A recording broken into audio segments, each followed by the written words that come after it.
Hello and welcome to Taking Liberties Radio. My name is Lee. I'm in Western Australia. I'm joined by Vikas in Canberra, Hey, who's cold, because it's cold in Canberra. I'm fucking cold. I should probably just get a jumper. I had the aircon on earlier and, just get my room to a nice temperature, but I think the temperature outside is like probably -1 or 2, so Yeah. it's kind of So, snuck into so my in place. future you'll be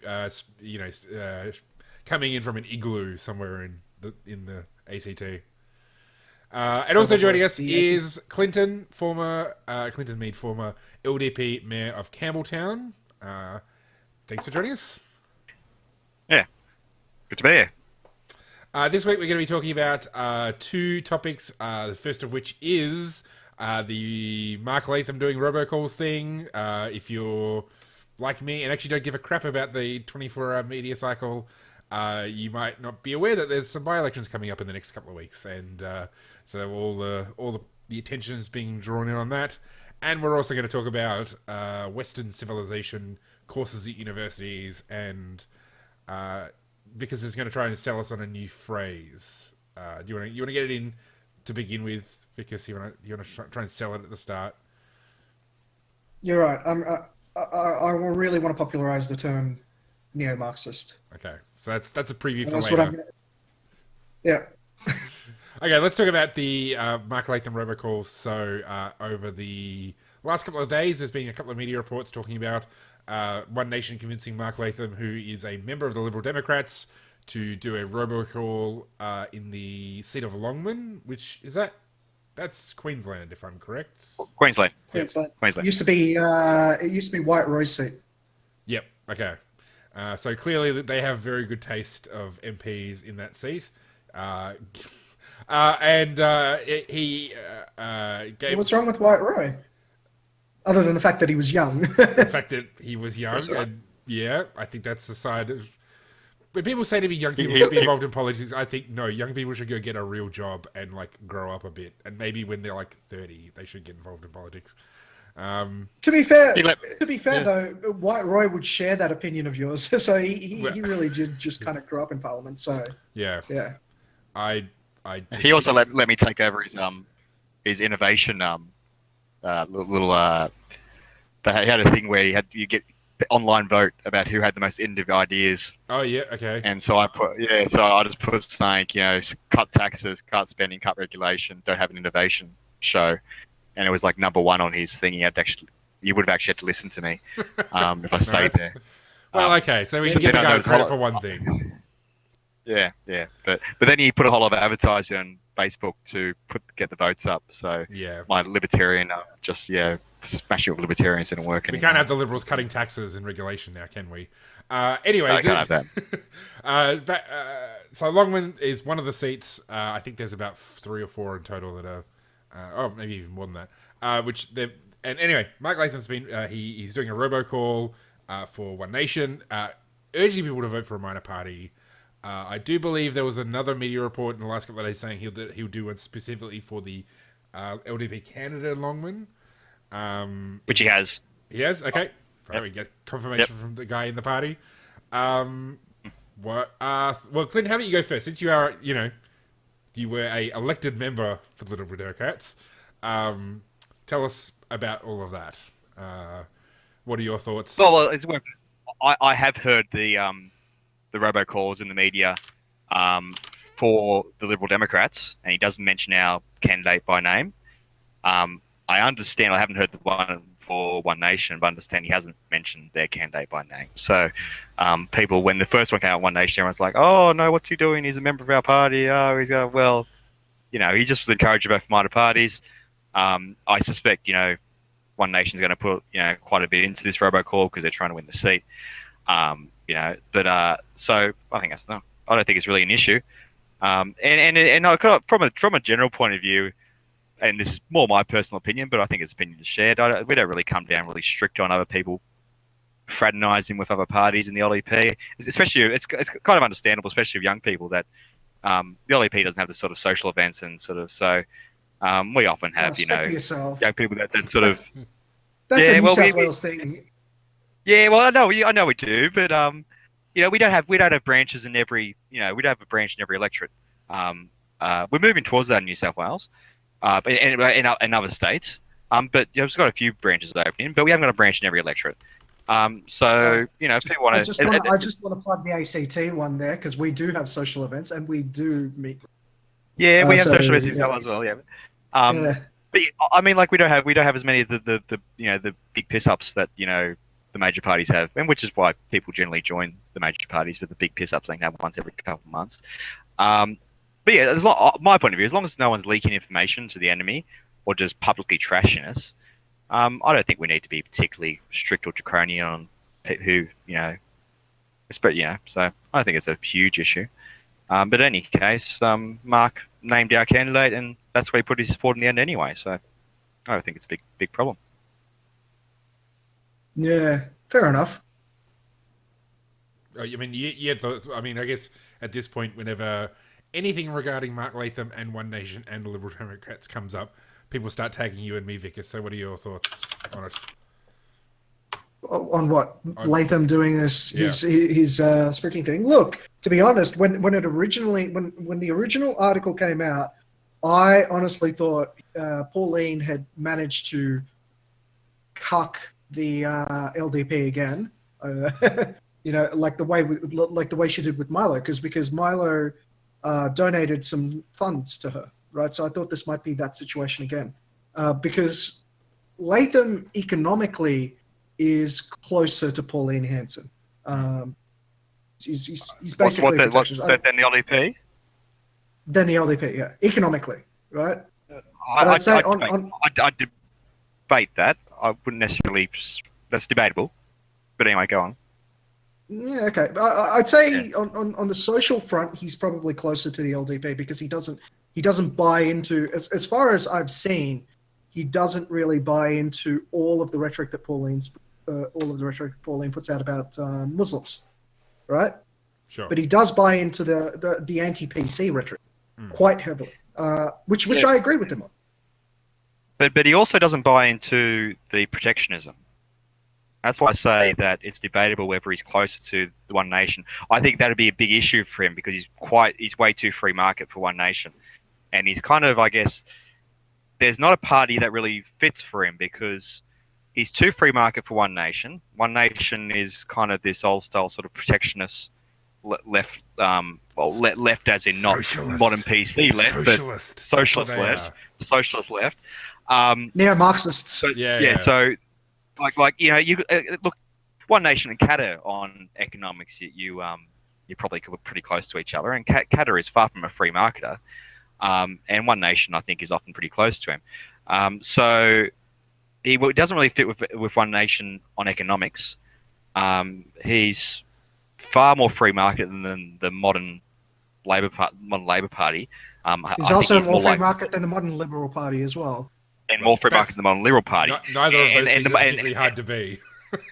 but in any case, One Nation is probably definitely less free market than the modern Liberal Party, even though there's not much to say there, and probably less free market even than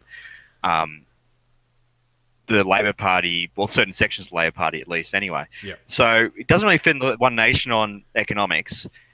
He's not Christian conservative. He's definitely not. He's openly an atheist, and he doesn't really. His opposition to same-sex marriage was on grounds other than sort of Christianity that had nothing to do with it. It was against political correctness. So he's not Christian conservative, so he can't really fit in the Australian conservatives either. But people argue also he's not libertarian enough for the LDP, which is a very reasonable assessment as well. So not a hard thing to be. Yeah, but I would, it would be hard to say whether is he closer to One Nation on economics than the LDP? Well, maybe, but he's quite far from One Nation. I mean, I think like you said, he's more free market than Liberals. He perhaps less free market than than the Liberal Democrats, but he's in that range when it comes to economics. So we need One Nation. Like, would he be? So I mean, okay, sure, maybe on trade he's a free trader or some derivation of that or something close to that.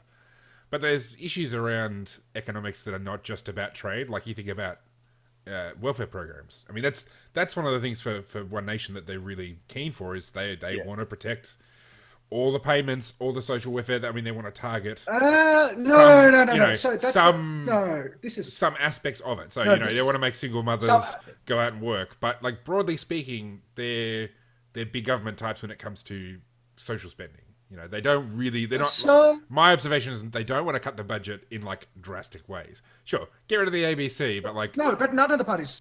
Want budget in the most drastic way. But to be sure, which can I get? Yeah, go for it. Yeah, so I just want to say one thing. So Pauline Hanson was, to be fair, the first one to ever actually opine in public, right? This idea that hey, we shouldn't have people that have generations of people having welfare, right? Sure. And she got castigated for that, right? And this was in 1996. This was a big thing to say. If you say the same thing now, right? If you say now we shouldn't have generations of people on welfare, there are going to be lots of lefty, like neo-Marxists. So there's going to be a lot of, of the old left guard, right, from back in the time of the Gough Whitlam era, right, who are going to be like, you can't say that. These people are entitled to a certain living standard and all of that. But the vast majority of Australians will be like, yeah, that makes sense. I mean, the entire point of welfare is to give them a hand up, right? To give them a leg up so that then they can go on to improve their life. It's not sure, like, but I mean, the bulk of the welfare spending is not really in that end of the demographics. It's really the pension. It's really the middle class. Yeah. That's where the most of the money is, and and when you start including things like education and health, I mean, I don't imagine. I mean, I have looked at One Nation's policy on these things. I don't recall them being particularly let's federalize it. Let's devolve this to the states. Let's get the federal government out of education and health. And that's where all the money is. It's old people, like it's in the welfare budget for old people and middle class, and then it's in health and education, which again favors families and old people. So, look, sure. I mean, like no one likes intergenerational welfare dependency for poor people, but like that's in terms of budgetary issues, like that's small fry compared to where the money really is. Well, but just on like it's fairly easy politically to have a go at people being on welfare over generations. Like that's known, at least that's why everybody does it. That's an easy target. Yeah. So I don't think that says too much about Pauline. It's good she said it, but I don't think it says too much about her being a hard free marketer just because she targeted people on intergenerational welfare. Yeah. Can I just jump in for a sec? That's why I think Latham is maybe closer to One Nation because he will have a go at those people as well. But from a libertarian party, I would like to see reforms on those issues because that's where the money is. If we're not making an argument for reform on those issues, I'll give you an example. One Nation. Mark Latham came out very strongly against the Gonski funding. Okay. The Liberals supported it, Labor supported it. He was against it. Now, the reason why he said he was against it was because our education system is failing, and you don't throw more money at a failing system. Yeah. Did he go as far as Liberal Democrats to say we should just overhaul the system? We should have private schools. We should get rid of public schools. We should have school vouchers and give people. No, he didn't go that far. Sure, I'm not going to criticize him on the basis that he's not like some hardcore libertarian on those issues, but just is it closer to us than others? Okay. By the way, can I just add one thing? So the Gonski does actually include to be one thing. So one thing the LDP continuously points out is we need vouchers. I actually think so. By the way, this is just a quick side detour. If you haven't looked at Gonski before, Gonski is effectively, look, you can call it analogous to George W. Bush's No Child Left Behind. That's the ugly secret. I mean, I've spoken to Cass Wilkinson and a whole bunch of other policy people and said, like, so when I read Gonski, I thought it was, George W. Bush's No Child Left Behind, and other people have said, actually, yeah, it is. It looks a lot like it, and that's because it is. It's a school voucher program with additional funding laid on top if the school is failing, right? And that's effective with a standardized way of testing that across the board. That's exactly what No Child Left Behind was, and that was like that failed policy that came in the 2000s in the United States. And the fact that it is that policy that's being spruiked under Gonski is something that is really brought up in our public discourse.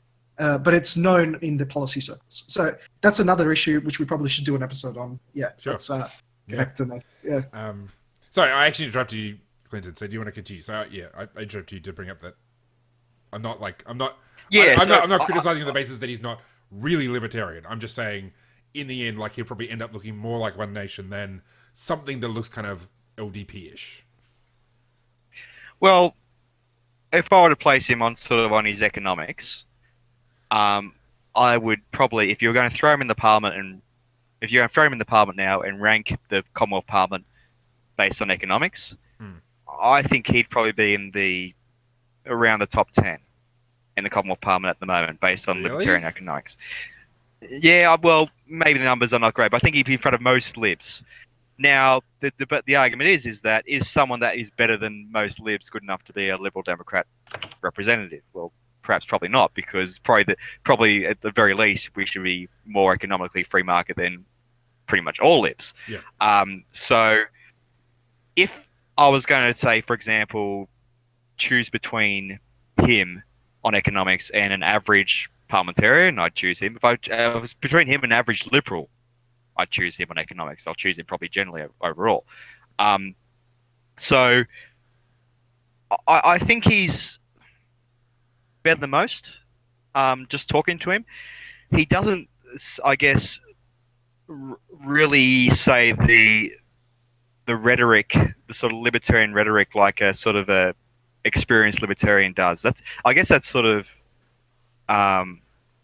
it's hard to sort of put my finger on it, but it's just the rhetoric is sometimes a bit. The way he opposes, for example, the school funding, it was opposed because the government was broken. It wasn't opposed because the current education system was broken. The people in the education, it seemed like it was an issue with the people there, not the system. Yeah. I guess that's the sort of jump he needs to make. So he criticizes government spending a lot, much like how sometimes some of the liberals who call themselves libertarians do. They criticize the government spending, but they just say, "Oh, if we got someone better to do it, it'll be okay." So I think the sort of. So I mean, I think the liberals who are actually libertarians probably would criticize the system itself. Like, you know, if you pried Tim Wilson away from his loyalty to the party, you could probably get him to say, "Yes, we need to get the federal government out of education." Like directing. But he's a weird outlier. Even within Tim Wilson, Peter Phelps, those guys are out on the fringe. If you could pry them from their loyalty, which you pretty much can't. Well, Phelps he can because he's a legend, but Phelps. I was going to say Phelps gave up his cushy whip, so he doesn't give a crap because he's Peter Phelps, and that's what makes him a legend. But yeah, like your Pattersons and your Wilsons, prying them away from the party lines a bit tougher. Actually, so you know, damn it, do we have time to rant about Peterson recently? Because he put out this. Oh damn it! I was gonna say for anyone who didn't follow it, James Peterson put out religious freedom. Yeah. So I watched it, and he was like giving examples of about religious discrimination faced, and effectively he was hinting at something similar to 18C for religious. For protection for religiously held beliefs. And I said, like, what you're asking for is blasphemy laws, right? Yeah, so you're literally asking. Yeah. So this is for the benefit who's not aware of anybody, for the people who aren't aware of what this is about. This is coming out of the report, the Ruddock report. I think Philip Ruddock was the one who did the report. Anyway, the Libs got a report on religious freedom, and it was done by an ex-parliamentarian. It was brought to the parliament saying these are the potential issues for like religious freedom in our current moment. And James Patterson's responding to that, so that's the basis of what he was saying. Yeah, and I kind of looked at it and went like government, so we should fix it with more government. That makes sense. Well, we're talking about the Liberal Party here, Clinton. Come on, don't have too high expectations. Homeopathic legislation. Yeah, homeopathic legislation. That's what it is. I mean, yeah, that's true. Okay, I think it's, but I mean, I guess. Well, it's pandering to the base. The base feels like it's under threat, so therefore they got to do something about it. So they're thinking about expanding 18C now. No. That was what Vikas was kind of trolling him about, and James Patterson was pretty. I mean, he was like, no, you don't understand what I'm trying to say. So he did sort of, which is fine. Yeah, I'm willing to accept that I may not be understanding what trying to say. I just kind of, that's what he was saying. Like, he was saying in that clip, we need some religious protection like that. But like, it almost sounds like you're calling for a blasphemy law, but I feel, but we know each other, right? Like that's not something I would expect. I mean, when someone says that they need religious protection without context, does he mean that people need religious protections from others or from the courts? Because they're two totally different things. Because if he was saying people need religious protections from the courts, that means we need to roll back. So I imagine his policy prescription is going to be exemptions to anti-discrimination law. That's what I imagine if you ask them specific. So churches are already exempt from the Religious Discrimination Act. Yep. They're already discrimination. So churches are exempt from the Sex Discrimination Act, the Religious Discrimination Act. Right? There's no religious discrimination. You mean racial discrimination? The Racial Discrimination Act. Sorry, okay. Wrong word. So wrong R in the RDA. But yeah, the Racial Discrimination Act and the Sexual Discrimination Act both have explicit written exemptions for churches. I think what he's trying to do is expand that exemption for churches out to individuals, to which I would actually respond, how about you get rid of the offending article in the first place, right? And to be perfectly honest, wow. I actually don't completely blame the legislative branch on this. Okay, so in the Mans Monis case, for anyone who's not aware of this, the High Court actually explicitly ruled, right? So they had a 50-50 split on the Mans Monis case, and the issue they were divided on. So Mans Monis, the Sydney Siege shooter, had basically been sending offensive letters using the post, right? And they charged him under the same thing a version of the law that Count Dankula was charged in the US, right? The law that we have here, which is about the impropriate use of the carriage service. Yeah, exactly. So they charged him under that, and he cried implied free speech. Now, they effectively in their ruling were unanimous on the board that a law cannot be written specifically to target offense, right? That does violate implied freedom of speech. However, they ruled also, they were split on the decision of, well, this is the carriage service, right? He's improperly using the carriage, and that's technically illegal. And that's why it was split 50-50. And obviously when the court splits 50-50, you lose, right? Yep. So the point is basically he lost that case, but the thing they were clear on was that a law that targets offensive language is effectively breaching implied speech. They were unanimous across that. Now, they haven't taken 18C cases, and I, as a High Court Justice, would take one, but lawyers are always saying, like, you shouldn't take, if they were a High Court Justice, they wouldn't take one because it would be making public policy. And really, it's for the public, it's for Parliament to decide something that the High Court has said is technically unconstitutional. You should go back and fix that. They're giving opportunity for the legislature to go back and fix that. Now, here's my point. That's dumb, right? Yeah. So what you're saying right now is there has been a ruling that the High Court has said that this is, clearly breaching implied free speech, right?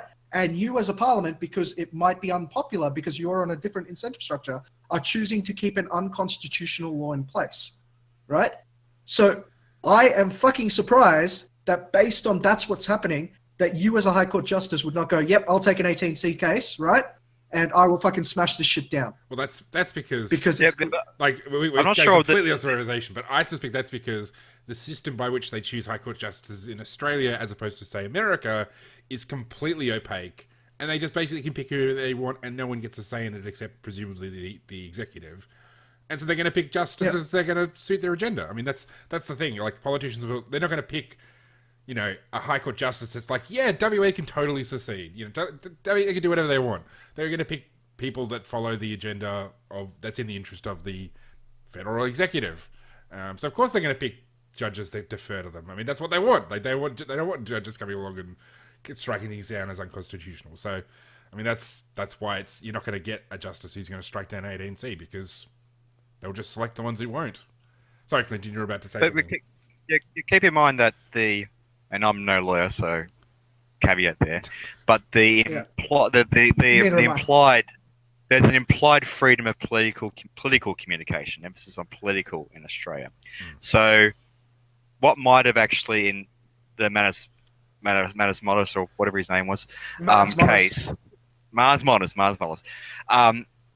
The leaflets he may have been sending or may have been have political implications. Perhaps he was saying, "Oh yeah, install a caliphate here." I don't know what he was saying, but there was political speech. It was abuse, now, yeah, but he was basically I calling don't know. the If it was he was political accusing speech, I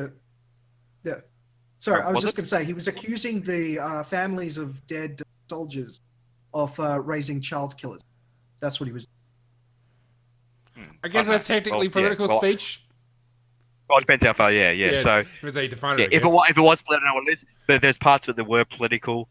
Perhaps they have protection, but it's not. I don't think the High Court would construe a implied freedom of political speech to say get F to a police officer sort of thing. Like it doesn't.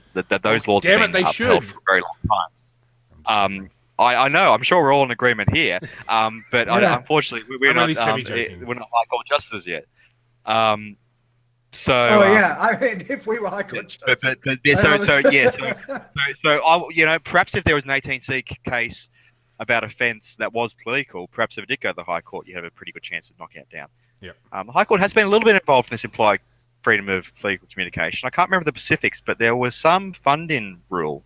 I think the state government tried to control.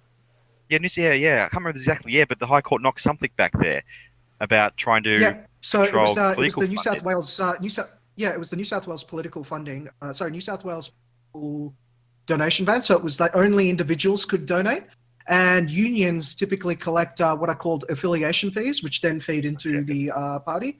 And they took it to the High Court and won that that's a form of implied political speech. Now, that's actually interesting because I'm genuinely surprised that builders in New South Wales didn't use that rule. So technically, if builders formed a builders association, right, and used that builders association to fund a political party, political campaigns, that would, based on that ruling, because it's an affiliation fee, it would technically be legal and it would get around the developer ban. So I'm legitimately surprised developers haven't. Well, I mean, given what's happening in Victoria, which they're essentially banning all but affiliation, like putting $1,000 limit on all political donations except for affiliation fees from unions. Unsurprisingly, from a Labor government, maybe somebody will challenge that. A bit. Some sort of association will challenge that. Well, yeah, but no. See, associations aren't affected by. Associations can do the same thing, right? Like they can collect affiliation fees and then pass it to a political party. They're free to do that. If they're affiliated with that political party. Exactly. So that's all. They've always been able to. Okay, I see. They'll have to affiliate. Yeah. Right. Okay. I see. Just talking about. Oh, sorry, go on, Vikas. Sorry. I've got a note here after you finish. I just when I tell people I was a counsellor, they always say, "Oh, you must have heaps of money going to you." I say to them, I voted for every single DA. I was the only counsellor that voted for every single DA. I never got offered one brown paper bag. I don't like developers. No, I don't like developers because they're cheap. They never offer me anything. That's the main reason why I don't like developers. I vote for every single one. I realise now I should have voted down a few. Yep. Play a bit more hard to get. I would have actually got some offers. But no, you're too easy, Clinton. You're too principled. I was too easy. Yeah, I know. No money from the developers. I just want to say right here, if any... if Gina Reinhard wants to give me money, I'll gladly take your money, Gina. I'm serious, Yeah. Anyway, we've had a long range of discussion. We're kind of out of time. Is there any final thoughts about anything we've talked about? Because go. I forgot what the second topic that we were meant to talk about completely. Something. Western civilization. Western civilization. Let Western civilization.